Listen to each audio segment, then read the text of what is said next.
아멘. 오늘의 말씀 창세기 20장 2절입니다. 그 아내 사라를 자기 누이라 하였으므로 그랄 왕 아비멜렉이 보내어 사라를 취하였더니.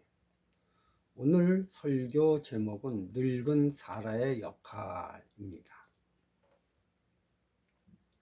창세기 18장 11절 12절에 보면요, 아브라함과 사라가 나이 많아 늙었고 사라의 경수는 끊어졌는지라 사라가 속으로 웃고 이르되 내가 노쇠하였고 내 주인도 늙었으니 내게 어찌 낙이 있으리요. 그랄 왕 아비멜렉은 한 나라의 왕입니다. 그렇기 때문에 그 나라 안에 있는 파릇파릇한 10대 여자나 다 익은 농염한 20대 여자도 많은데 왜 90세가 다 되어 늙어 쭈그렁텅이 할망구를 욕망의 대상으로 삼았는가요? 이해가 안 됩니다. 창세기 12장 14절 15절 아브라함이 애굽에 이르렀을 때 애굽 사람들이 그 여인의 심히 아름다움을 보았고 바로의 대신들도 그를 보고 바로 앞에 칭찬하므로 그 여인을 바로의 궁으로 취하여 드린지라. 저는요, 애굽 왕이 나이 많은 사라를 선택한 것도 마음에 들지 않습니다. 그러나 이해하기로 한 이유는 애굽 왕 혼자의 평판이 아니라 바로의 대신들도 라고 하여 여러 사람이 공통적으로 사라의 미모를 아름답다고 하였기에 저는 이거를 객관적이라고 생각하므로 정말 그 나이에도 미모의 아름다움이 있구나 하고 이해하기로 했습니다. 그러나 창세기 19장에 나오는 그랄 왕 아비멜렉의 상황은 저는 아니라고 생각을 합니다. 이 상황은 창세기 12장을 지나 25년이라는 많은 세월이 지난 창세기 20장의 상황입니다. 세월이 가면 늙는 것이 인지상정입니다. 그래서 아브라함과 사라 자신도 자신들의 신체에 대하여 이야기하기를 경수도 끊기고 내가 노쇠하였고 내 주인도 늙었고 이렇게 자기들의 용모를 매우 객관적으로 인정하지 않았습니까? 그럼에도 불구하고 그랄 왕 아비멜렉은 사라를 최고 아름다운 여인이라고 생각하고 사랑하기 때문이 아니라 정욕의 만족을 위하여 탈취하는 것입니다. 이러한 상황은 현실과 뭔가 악유가 맞지 않는다고 생각을 저는 합니다. SDA 바이블 코멘타리에는 이렇게 얘기를 하고 있습니다. 그랄의 통치자는 영진의 미혼녀 중 마음에 드는 모든 사람을 자기의 후궁으로 취했을 것으로 보인다. 90세의 사라가 25년 전보다 더 매력적이어서 팔레스타인 왕이 원할 정도였다는 것은 이상하게 보인다. 바이블 코멘타리에서 저와 이 생각이 같음을 나타내고 있습니다. 성경에서는 아브라함이 계속해서 헤브론 근처 마물의 숲을 떠나 남쪽 지방인 네겝으로 향한 이유에 대해 나와 있지 않습니다. 헤브론에서 아브라함의 초기 동맹이었던 마물의 에스골 아넬은 아모리 족속인 반면에 헷 족속은 분명 몇 년 뒤에 이 지역을 다스리는 새로운 민족입니다.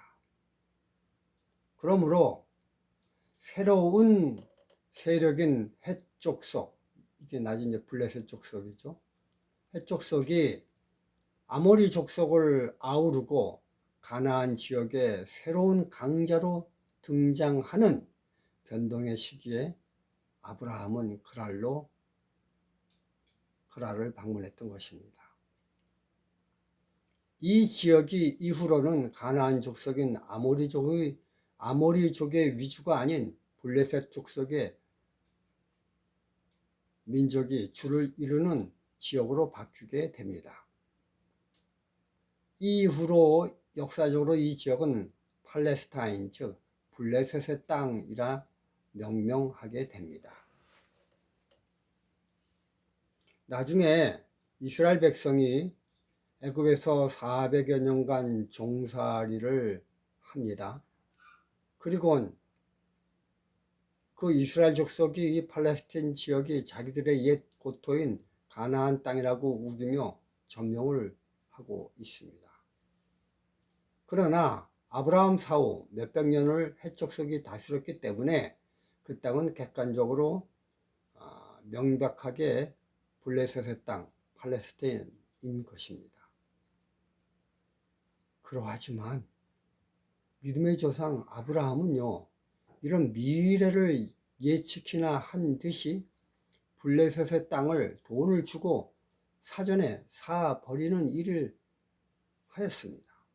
창세기 23장 4절 나는 당신들 중에 나그네요 우고한 자니 청컨대 당신들 중에서 내게 매장지를 주어 소유를 삼아 나로 내 죽은 자를 내어 장사하게 하시오. 14절 16절 에브론이 아브라함에게 대답하여 가로되 내 주여 내게 들으소서 땅값은 은 400세겔이나 나와 당신 사이에 어찌 교개하리이까 당신의 죽은 자를 장사하소서. 아브라함이 에브론의 말을 쫓아 에브론이 헷 족속에 듣는 데서 말한 대로 상고에 통용하는 은 400세겔을 달아 에브론에게 주었더니 우리는 이 성경을 보면요 그냥 주려는 헷 족속에게 아브라함은 악착같이 돈을 주고 땅을 사는 것을 보게 됩니다. 그런데 이 흥정은 땅 주인과 아브라함 사이에서만 몰래 이루어지는 것이 아니라 헷 족속이 듣는 데서, 즉 전체 부족과의 계약임을 암시하고 있습니다. 이런 모든 계약이 끝난 후 성경은 말미로 이렇게 적기를 창세기 23장 19절 그 후에 아브라함이 그 아내 사라를 가나안 땅 마므레 앞 막벨라 밭 굴에 장사하였더라. 마므레는 곧 헤브론이라. 그런데 이 마므레는 창세기 14장 13절 도망하는 자가 와서 히브리 사람 아브라함에게 고하니 때에 아브라함이 아모리 족속 마므레의 상수리 숲을 근처에 거하였더라. 마므레는 에스골의 형제요 또 아넬의 형제라. 그들은 아브라함과 동맹한 자더라. 여기서 아주 분명히 아모리 족속 마므레라고 했고 마므레는 에스골과 아넬의 형제라고 했습니다. 그런데 창세기 23장 19절에서는 마므레를 헤브론이라 했습니다. 이것을 통해 우리가 유추 해석할 수 있는 것은 헷 족속은 무력으로 힘으로 가나안족 마므레 헤브론 땅을 빼앗은 것을 보게 됩니다.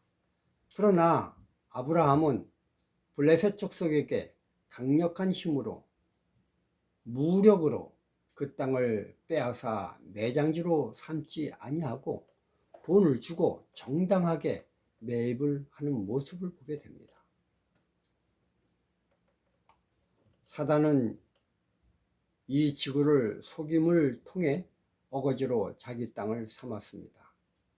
그러나 예수님은 이 땅을 자기 힘으로 능력으로 분명히 빼앗을 수 있으셨으나 그는 그렇게 하시지 아니하시고 자기의 핏값을 치르고 정당하게 이 지구를 소유하였습니다. 그래서 이스라엘 백성들은 팔레스틴 땅을 억지로 점령한 것이 아니라 돈 주고 산 가나안 땅을 정당하게 점령하였던 것입니다. 자기 땅이라는 것입니다.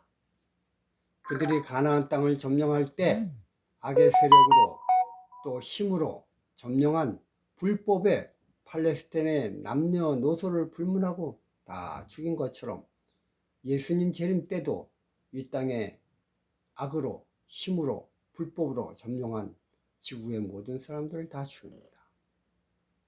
이러한 과정을 이루기 전 하나님은 아브라함을 헷 족속에게 전도를 위해 보내신 것입니다. 그리고 사라를 누이라고 말한 아브라함의 처를 강제로 빼앗은 아비멜렉에게 나타나 하나님은 아브라함을 이렇게 표현하고 있습니다. 창세기 20장 7절 나의 선지자. 선지자의 역할이 뭡니까? 하나님의 말씀을 고하러 가는 자 아닙니까? 모든 것들을 자기만 좋다면 강제적으로 빼앗는 사단과 같은 너를 위해 선지자인 그가 너를 위해 기도하리니, 그가 너를 위해 중보 기도하면 넌 살겠고 그가 너를 위해 중보 기도를 안 하면 넌 죽는다. 예수께서 우편 강도를 구원해 주신 것처럼 죄악 세상에서 강도처럼 마치 헷 족속이 마물의 상수리 숲을 강탈한 그들과 같은 똑같은 나를 위해 예수님이 지성소 안에서 나의 피 하시며 중보 기도를 하시면 살려주실 것인 것입니다.